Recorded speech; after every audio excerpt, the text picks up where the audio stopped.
Labas, sveikas, Erni. Manoma, kad tokie eksperimentai gali paaiškinti visatos formavimosi procesus. Bet yra galimybė, kad gali kilti pavojus visai mūsų planetai. Eksperimentui vykdyti bus naudojamas elementariųjų dalelių greitintuvas. Jame dalelės pasieks šviesos greitį, sukurdamos tokias sąlygas, kokios buvo visatoje didžiojo sprogimo metu.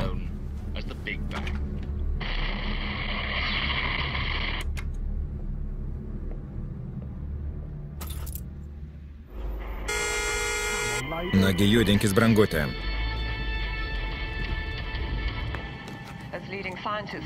Iš visų šalių šio projekto vykdymui į Niujorko miesto centrą atvyksta patys žymiausi mokslo darbuotojai. 1999-aisiais Jungtinių valstijų vadovybė gavo pranešimą apie elementariųjų dalelių greitintuvo keliamus pavojus. Naudojant greitintuvus galėjo atsirasti vadinamosios juodosios skylės. Juodosios skylės pasižymi galinga gravitacinė trauka. Dėl didelio jų medžiagos tankio, gravitaciniai laukai aplink jas labai stiprūs. Viskas, kas patenka jų veikimo zoną, įtraukiama į juodąją skylę.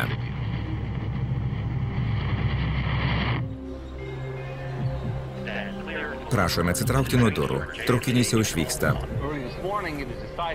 Ankstų rytą TBM projekto vadovybė, ignoruodama daugkartinius ir neigiamus žiniasklaidos atsiliepimus apie šį projektą, šiandien nusprendė pradėti suplanuotus eksperimentus.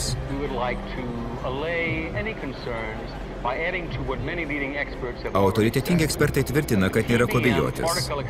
Sinchrotroninis spinduliavimas nekelia jokios grėsmės. Pasveikinkime mokslininkų komandą ir palinkėkime jiems sėkmės. Gal yra kokių nors klausimų?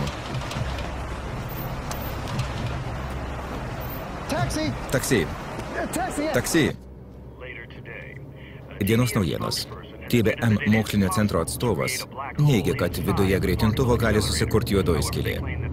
Bet ji būtų visiškai nepavojinga dėl savo mažo dydžio ir trumpamžiškumo. Bet protesto akcijos prie tyrimo centro tebesitęsia.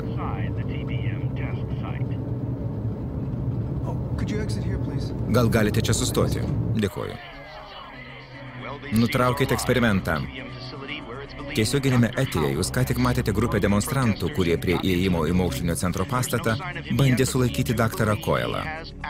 Kol kas nesulaukėme jo komentaro apie šio projekto įgyvendinimo perspektyvas. Eksperimentas prasidės po 5 minučių. Protestuotojai teigia, kad įjungus greitintuvą grėsmė kels ne tik juodoji skylė, bet ir kitas labai rimtas pavojus.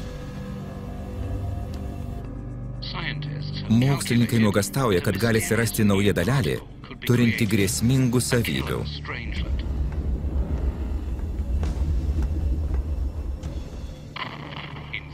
Teoriškai viena tokia dalelė galėtų praryti visą Žemę.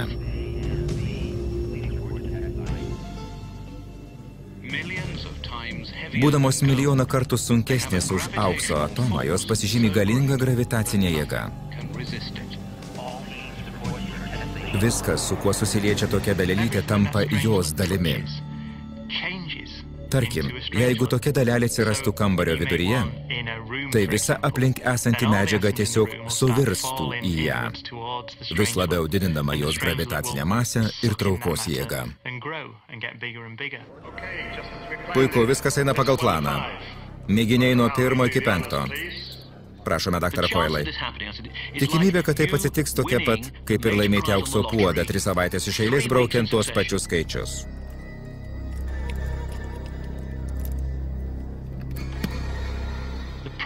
Žmonės tiki galintys laimėti aukso puodą, braukdami 3 savaitės tuos pačius skaičius iš eilės. Kitaip jie net nežaistų. 5, 4, 3, 2, 1.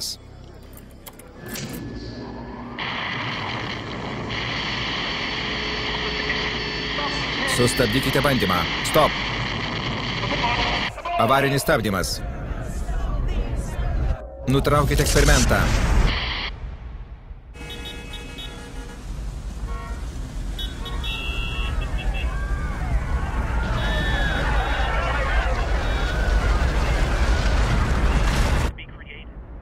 Gali atsirasti nauja dalelė turinti grėsmingų savybių. Teoriškai, viena tokia dalelė galėtų praryti visą Žemę.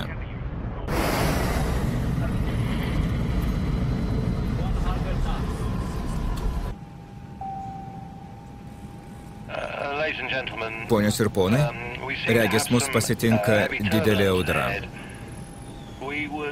Primiktinai jūsų prašome pasilikti savo vietose ir prisisegti saugos diržais.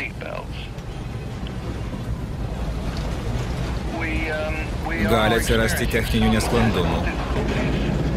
Prašome, išlikite ramūs.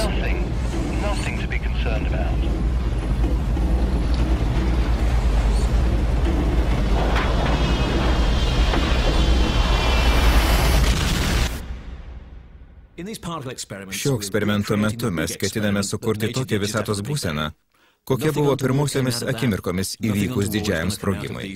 Tokie bandymai nesukelia jokio pavojaus. Visos kalbos panašiomis temomis tai tik žurnalistų ir kinematografininkų spekulacijos. Galite būti visiškai ramūs.